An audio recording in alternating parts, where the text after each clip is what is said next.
Virtual reality used by boomers, furries, average people, and people that aren't so average with too much time on their hands. Mm.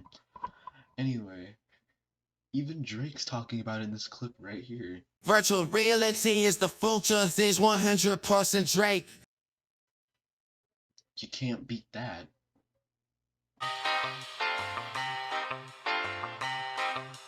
So the world of virtual reality is increasing in popularity with the Meta Quest Pro releasing later this year, and I thought it would be a great idea to list some of the differences between the Quest 2 and the Quest Pro. Okay, so start off with one of the most talked about features on the Meta Quest Pro is that the fact that it has eye tracking. Eye tracking is one thing that the Meta Quest 2 does not have. It's pretty well developed on the Meta Quest Pro despite it not being completely released yet, and the potential this will have whenever it's completely finished is going to be skyrocketing. It's going to be a really great one.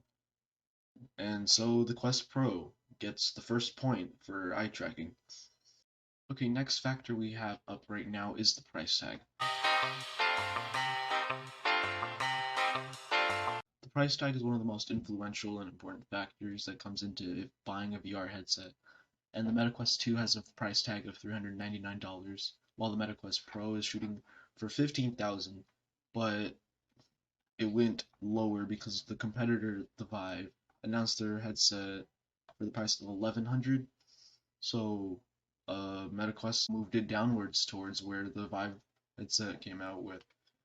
And the MetaQuest 2 is still the best price people who are new to VR, but if you have the money, go ahead and buy the Quest Pro, because the Quest Pro, the cheaper price is gonna go to the Quest 2, so now it's tied up right there. Speaking on important things that are very high up for virtual reality, we got performance. MetaQuest Pro has already received many positive reviews from people that received the headset early.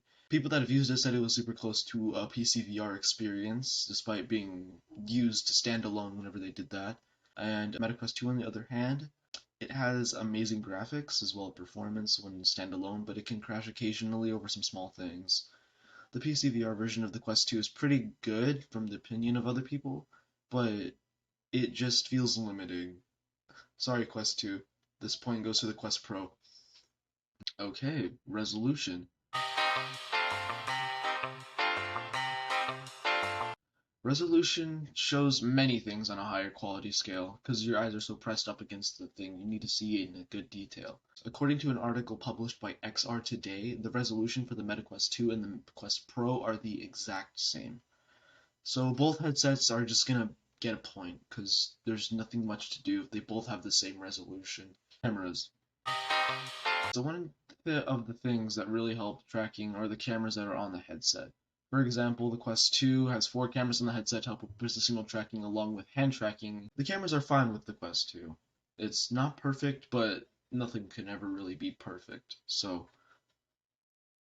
now the Quest Pro.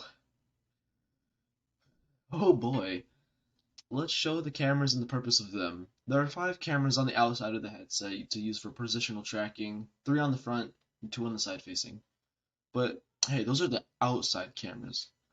On the inside, there are 2 eye tracking cameras and 3 facial tracking cameras. 1 for the upper facial area and 2 for the lower facial one. There are also 3 cameras on each controller for self-tracking, bringing the total camera count on the MetaQuest Pro to a staggering 16 cameras. That's 4 times as many as the Quest 2. And the Quest Pro definitely wins this one for not only for the amount of cameras, but the usage of them on a very small space. Not including the strap, the MetaQuest weighs 503 grams, and the MetaQuest Pro weighs 722 grams.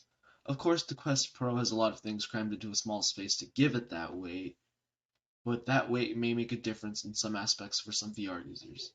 The MetaQuest 2 will win the weight aspect of this comparison. Okay, comfort.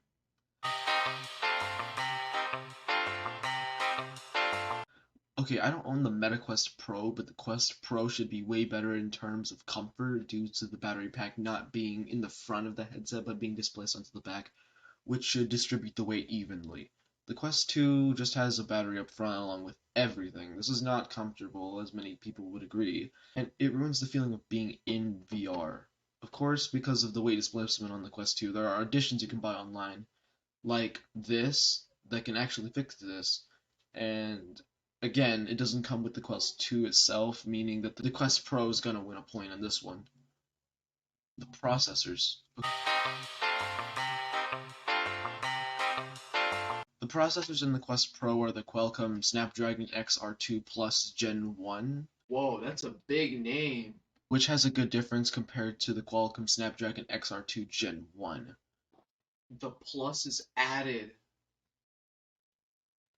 Just kidding. About the plus thing, according to an article on roadtovr.com. Announced on October 11th alongside the Quest Pro, Snapdragon XR2 Plus boasts better heat dissipation, providing it the ability for 50% higher sustained power and 30% improved thermal performance over the previous Snapdragon XR2, introduced in 2019, which you'll find in many VR and AR headsets today. And that article was from November 1st, 2022.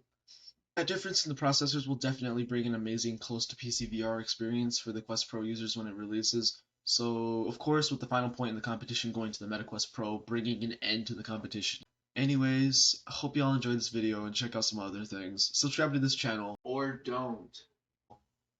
And turn on notifications, or don't. And I hope you have an amazing day. JChav out.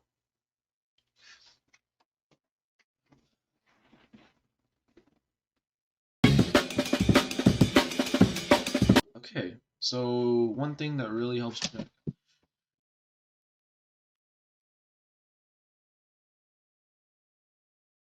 cameras. Okay, the article on roadtovr.com said, announced on 11. Okay.